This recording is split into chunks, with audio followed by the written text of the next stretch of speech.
Pasig City, I'm with our player of the game of the Cherry Tigo crossovers.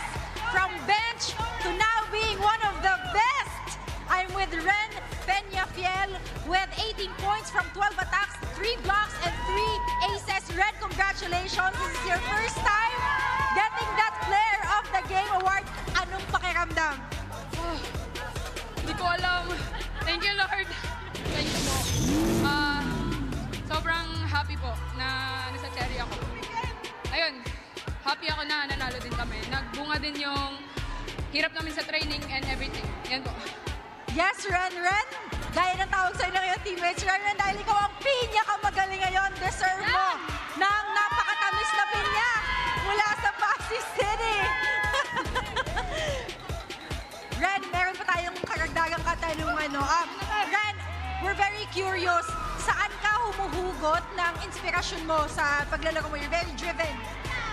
First po, syempre yung family. Yung family ko po. And then yung teammates ko. Sobra. Yung team. Yung mga taong nag-support na sa sa love. Management. Lahat po. Yun po.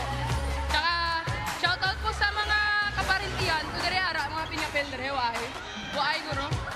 Waay. Yan po. Thank you. Ayan, Ren, meron ka pang mga gustong batiin at pasalamatan sa lahat ng mga fans sa Pasig City na talagang nag-stay para panoorin ang inyong game at sumuporta sa inyo. Go ahead. Salamat sa pag-stay nyo dire, bisan gabi na.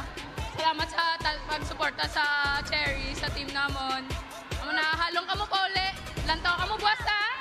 Malantaw ka mo buwas. Thank you po. Yun lang. There you have it. This has been Ren Peñafiel of the Cherry Tigo crossovers from bench to one of the best. Now turning it over to the panel. All right, thank you.